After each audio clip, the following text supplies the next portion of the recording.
क्या कुछ बीतती होगी ना ऐसे लोगों के ऊपर जिन लोगों के घर पर अचानक से एक नॉर्मल जिंदगी वो लोग जी रहे थे, निगेटिव एनर्जी की एंट्री हो जाती है, फिर उसके बाद धीरे धीरे करके सब कुछ बर्बाद सा हो जाता है। मैं फील कर सकता हूँ आप लोगों के दुखों को जिन लोगों के साथ ये सारी चीजें बीतती है। इसी तरह की आज मैं सच्ची हैरान कर देने वाली खौफनाक घटना लेकर आ गया हूँ, जो कि प्रियंका गायकवाड़ नाम की लड़की के साथ आज से कुछ साल पहले बीती थी। प्रियंका जो नॉर्मल तरह से अपनी पढ़ाई कर रही थी, एक आम लड़की थी, औरंगाबाद महाराष्ट्र की रहने वाली। उसने कभी सोचे भी नहीं थी कि मेरी जिंदगी में कोई ऐसा दिन भी आएगा कि जिस दिन की वजह से मैं अपने घर से निकलने से कतराने लगूंगी, कॉलेज जाने से घबराने लगूंगी। पढ़ाई में अच्छी खासी थी, लेकिन उसने कभी नहीं सोचा था कि एक दिन भी ऐसा आएगा जिस दिन की वजह से कॉलेज में बैठने से डरने लगूंगी। दरअसल थर्ड ईयर का टाइम था। इसे कॉलेज में प्लानिंग होती है कि हम लोग कॉलेज टूर में जाएंगे।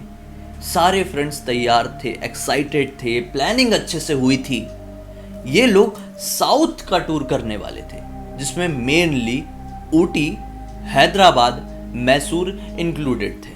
अब क्या होता है, इन लोगों की अच्छी जो ग्रुप है, जो जितने भी कॉलेज के लोग थे, अपनी इस टूर के लिए निकलते हैं। ये लोग सबसे पहला अपना हॉल्ट लेते हैं ऊटी में। अब जैसे ये लोग ऊटी पहुंचते हैं तो सोचते हैं कि यार हम तो बहुत खूबसूरत जगह है, बहुत सारी फोटो वोटो खींचेंगे, अच्छे से ड्रेसिंग करेंगे, बाल वाल ओपन करेंगे, स्मेल गुड वाला फील आएगा हमारे अंदर से, तो अच्छा अच्छा परफ्यूम लगाएंगे, है ना। ये लोग ऊटी पहुंच के मस्त तैयार होते हैं, अच्छे कपड़े पहनते हैं, बाल खोल लेते हैं, अच्छे अच्छे स्प्रे लगाते हैं और बाहर निकलते हैं। सबसे पहले इन्हें दिखाने के लिए ले जाया जाता है ऐसी जगह पर जहां पर राज फिल्म की शूटिंग हुई थी। मैं पहले की वीडियो में बता चुका हूं कि जहां पर राज फिल्म की शूटिंग हुई थी वो जगह नॉर्मल नहीं थी, वो जगह हॉन्टेड थी। सचमुच में वहां पर काफी सारी घटनाएं शूटिंग के दौरान भी हुई थी, लेकिन बहुत सारे लोग विश्वास नहीं करते हैं। आम लोगों के साथ बीतती है जब चीजें ना, तब लोगों को ट्रस्ट होता है। नॉर्मली लोग क्या सोचते हैं कि फिल्म इंडस्ट्री में तो लोग इसलिए फैलाते हैं हॉरर फिल्म की रिलीज के टाइम पे कि इससे फिल्म को पब्लिसिटी मिलेगी, बोलेंगे कि हॉन्टेड जगह पे शूटिंग की है तो फिल्म ज्यादा हिट होगी, लोग ज्यादा चर्चा करेंगे। लेकिन घटना नॉर्मल लोगों के साथ होती है तब लोगों को समझ में आता है। खैर, अभी आगे बढ़ते हैं प्रियंका की कहानी के साथ। ये लोग उस जगह पर जाते हैं जहां पर शूटिंग हुई थी। मस्त अच्छा फील होता है, अपने दोस्तों के साथ फोटोज खींचते हैं, वीडियोस बनाते हैं और हैप्पीली वहां से निकलकर अपने वापस होटल में पहुंच जाते हैं। ये लोग होटल में पहुंच के थोड़ा फ्रेश व्रेश होते हैं, कपड़े वपड़े चेंज करते हैं और अचानक से उसी टाइम प्रियंका को ऐसी निगेटिविटी सी फील होने लगी थी। ऐसा लगा था कि मेरी तबीयत खराब हो जाएगी। अजीब सा भारीपन फील हो रहा था। जब ये लोग होटल में एंटर किए थे तब तक तो सब कुछ नॉर्मल था, लेकिन अभी ये लोग जब उस जगह से लौट के आए जहां पर शूटिंग हुई थी राज फिल्म की, इसको भारी भारी लगने लगा। इसने सोची कि शायद ये माइंड का भी खेल हो सकता है, क्योंकि वहां पे हॉन्टेड फिल्म की शूटिंग हुई थी। उस जगह के बारे में मैंने बहुत सुनी थी कि वो जगह हॉन्टेड है, तो शायद मेरा माइंड ये गेम खेल रहा है। मेरी तबीयत खराब नहीं हो रही है, लेकिन मेरे सोचने की वजह से मुझे बुरा बुरा सा फील हो रहा है। लेकिन ये गलती थी प्रियंका की। प्रियंका इग्नोर करती है और नेक्स्ट डे इनका प्लानिंग बनती है एक ग्रेवयार्ड में घूमने की। ये ग्रेवयार्ड उस जगह की काफ़ी ज़्यादा फेमस ग्रेवयार्ड थी। यहाँ पर काफ़ी फेमस लोगों की पूरी फैमिली को दफनाया गया था। इन लोगों को मौका मिलता है, एक्साइटेड हो जाते हैं कि यार जब से ऊटी आए हैं, मैसूर की तरफ हम लोग घूम रहे हैं, हैदराबाद की तरफ घूम रहे हैं, प्लानिंग बनी हमारी, तो हमें हॉन्टेड जगह पर ले जाया जा रहा है। जिस जगह के बारे में हम लोग चर्चे बाद में करेंगे तो लोग बड़े इंटरेस्ट के साथ सुनेंगे। ये लोग खुशी के साथ फिर से अच्छे अच्छे कपड़े पहनते, बाल खोलते, अच्छे परफ्यूम लगाते हैं और पहुंच जाते हैं उस ग्रेवयार्ड में, जो कि पूरी दुनिया में फेमस है, पूरी इंडिया में ही नहीं। वहाँ पे जाके अचानक से प्रियंका को ऐसा फील होता है, ये ग्रेवयार्ड के सामने ही खड़ी थी, कि एक कुछ ऐसा टच करके गया इसको बाल। इधर उधर देखती है, सोचती है कोई मेरी फ्रेंड ने ऐसा हल्का सा मजाक की होगी, कोई आजू से बाजू से दौड़ के गया होगा, लेकिन कोई दौड़ के नहीं गया था। इसने सोची ये मेरा वहम था, इग्नोर कर देती है, ज़्यादा माइंड नहीं करती है। थोड़ा घूमते हैं, फिर से फोटो वीडियो बनाते हैं और फिर वापस से अपने होटल लौट जाते हैं। अब क्या होता है, ये लोग जैसे ही कपड़े वपड़े चेंज करके अपने बेड में लेटने के लिए जाते हैं, प्रियंका की तबीयत खराब होने लगती है। उसको ऐसा लगता है कि मुझे बहुत ज़्यादा फीवर आने वाला है। एग्जैक्टली 15 मिनट बाद प्रियंका को सचमुच में बहुत ज़्यादा फीवर आ जाता है। केवल फीवर ही नहीं, उल्टी आने लगती है, चक्कर आने लगते हैं। इसे समझ में नहीं आता है कि अचानक से मेरे साथ क्या हो गया भाई। ये कंफ्यूज थी। इसे ऐसा लगने लगा था कि हाँ, कुछ तो निगेटिविटी है जो मुझे फॉलो करते करते इस होटल के अंदर आ गई है। अब इसे पता नहीं क्यों मन ही मन अचानक से डर लगने लगा था। ऐसा होता है कभी कभी, हाँ, हमें बिना मतलब के डर लगने लगता है। वो चीज़ प्रियंका के साथ हो रही थी। और मैं सच बता रहा हूँ, कभी भी आपके साथ ऐसा होना कि आपको बिना मतलब के डर लगने लगे, कभी भी आप चाहे घर में बहुत सारे लोगों के साथ हो, अकेले हो, कुछ काम कर रहे हो और बिना मतलब के मन में डर लगने लगे, तो समझ जाना कुछ तो ऐसा है जिसे आप देख नहीं पा रहे, लेकिन आपका मन, आपकी आत्मा उस चीज़ को देख पा रही है, उस चीज़ को फील कर पा रही है और वो आपको सिग्नल पहुंचा रही है कि आपको सतर्क रहना है, संभल के रहना है। शायद यही प्रियंका के साथ हो रहा था। प्रियंका की अब और भी ज़्यादा तबीयत खराब हो गई थी। खैर, ये लोगों ने अपना पूरा टूर कंप्लीट किए, दवाई ववाई लेके अब औरंगाबाद वापस लौटी। अब ये 2 दिन तक कॉलेज नहीं गई। सोची तबीयत बहुत खराब है, नहीं जा पाऊंगी, नहीं तो कॉलेज में कुछ हो गया तो लेने के देने पड़ जाएंगे। तीसरी रात अचानक से रात के 3 बजे इसकी नींद खुलती है। नींद खुली ना तो ये जोर जोर से चीख रही थी।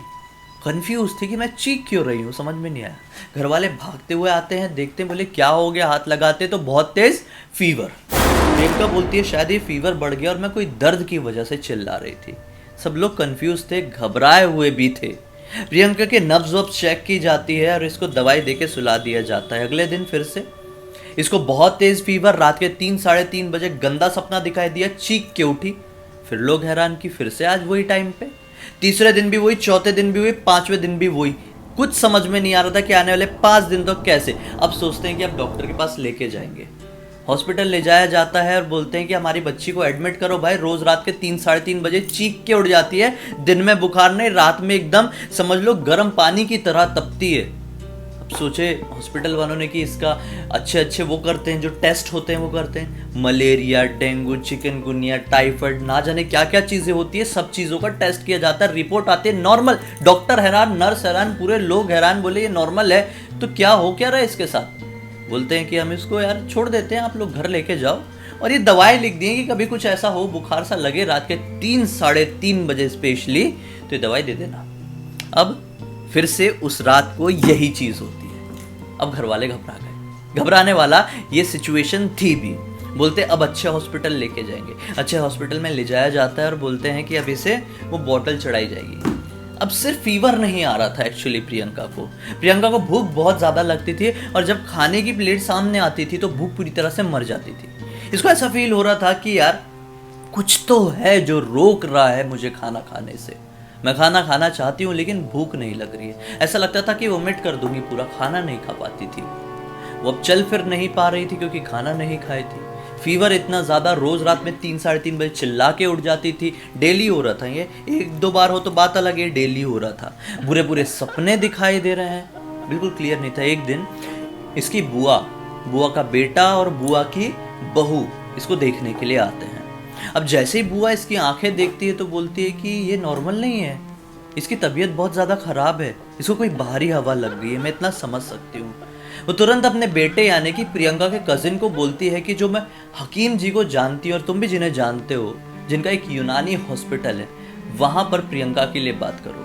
प्रियंका के लिए बात की जाती है और वो हकीम जी के पास प्रियंका को ले जाया जाता है। वो एक यूनानी डॉक्टर थे। वो ऐसे डॉक्टर थे कि दवाई में भी कुरान की आयतें पढ़ के उनको दिया करते थे पेशेंट्स को, जिससे काफ़ी लोगों को काफ़ी ज़्यादा राहत मिलती थी। प्रियंका भी एक उम्मीद के साथ वहाँ पर पहुँच जाती है अपने रिलेटिव्स के साथ। अब वो हकीम जी उसकी नब्ज पकड़ते से ही कह देते हैं कि भाई तुम्हारे अंदर तो कुछ बुरी हवा का साया है जो तुम्हें अंदर से खोखला किए जा रहा है। अगर सही तरह से इलाज नहीं हो पाया तो ऊपर वाला भी अब तुम्हें बचा नहीं पाएगा। सिर्फ और सिर्फ ऊपर वाला ही अभी तुम्हारा साथ दे सकता है। वो एक ताबीज़, कुछ दवाइयाँ भी देते हैं, साथ ही साथ एक ताबीज़ भी देते, कहते हैं कि इसे कमर में बांध लेना और फिर कुछ भी ऐसा फील हो ना कि मेरे बॉडी में प्रेशर सा लग रहा है, मेरे को बुखार आ रहा है, मेरे को खाना खा के नहीं हो रहा है, मैं चीख रही हूँ, बुरे सपने देख रही हूँ, तो उसको उतारना, ताबीज़ को नीचे ज़मीन में रखना और 10-15 बार चप्पल से पीटना और वापस से पहन लेना। प्रियंका सोचती है ठीक है। एक्चुअली प्रियंका के साथ एक और चीज़ हो रही थी जो मैंने आप लोगों को बताया नहीं। प्रियंका को बॉडी में प्रेशर सा फील होता था, ऐसा लगता था कि उसकी पीठ में कोई लटका हुआ है। ये बहुत ही ज़्यादा खौफनाक फीलिंग थी कि कोई बॉडी में लटका हुआ और कोई दिखाई नहीं दे रहा है। आप इमेजिन करके देखो कि आप नॉर्मल हो, अचानक से आपकी बॉडी में ऐसा लगता है कोई आके लटक गया और आप उसे देख भी नहीं पा रहे। ये बहुत डरावनी फीलिंग हो सकती है। प्रियंका के साथ ये बहुत दिनों से हो रहा था, जब से वहाँ से लौटी थी। वो समझ नहीं पा रही थी क्योंकि वो किसी को देख नहीं पा रही थी यार।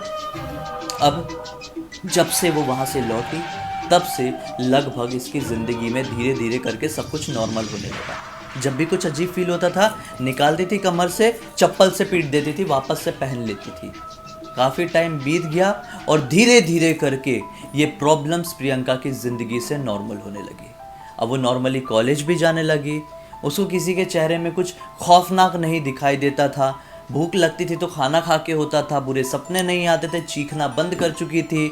अब थैंक गॉड सब कुछ ठीक था और प्रियंका बहुत थैंकफुल है उन डॉक्टर का, वो हकीम का, और जिन लोगों ने प्रियंका का साथ दिया था ऐसी सिचुएशन में, और ख़ासकर बुआ का, जिन्होंने सही वक्त पर सही चीज़ को पकड़ा और सही जगह पर इलाज कराया। मैं आप लोगों से यही कहना चाहूँगा दोस्तों इस कहानी के ज़रिए कि आपकी ज़िंदगी में कुछ ऐसा अजीब सी चीज़ हो ना, अजीब सी, जो मेडिकल साइंस से सॉल्व नहीं हो पा रही। मैं ये नहीं कहूँगा कि मेडिकल साइंस को छोड़ दो, पहले आप मेडिकल साइंस के पास ही जाओ, वहीं पे इलाज कराओ। बहुत टाइम तक आप इलाज करा रहे हो, आपको परेशानी का हल नहीं मिल रहा है, तो एक सेकंड ऑप्शन भी अपना लो, कुछ इस तरह का जैसे लोग अपनाते हैं और फिर पता चलता है कि कुछ निगेटिविटी जुड़ी हुई थी। दवाइयाँ बंद मत करना बिल्कुल भी। दवाइयाँ ज़रूरी है आपकी हेल्थ को बनाए रखने के लिए, आपकी सेहत को, आपके शरीर को बनाए रखने के लिए, क्योंकि जान है तो जहान है। जान को बचाए रखने के लिए मेडिकल साइंस बहुत ज़्यादा ज़रूरी है, लेकिन कुछ जो अंदर की चीज़ें होती है, जो कुछ हवाएं होती है, वो हवाएं को आपसे दूर करने के लिए ये सारी चीज़ें बहुत ज़्यादा ज़रूरी होती है। समझना बहुत ज़्यादा ज़रूरी है दोस्तों, सही समय पर सही चीज़ को। उम्मीद करता हूँ कि ये वीडियो आप लोगों को पसंद आया होगा, क्योंकि इसमें कहानी के साथ साथ कुछ मैंने जानकारी देने की कोशिश किया हूँ।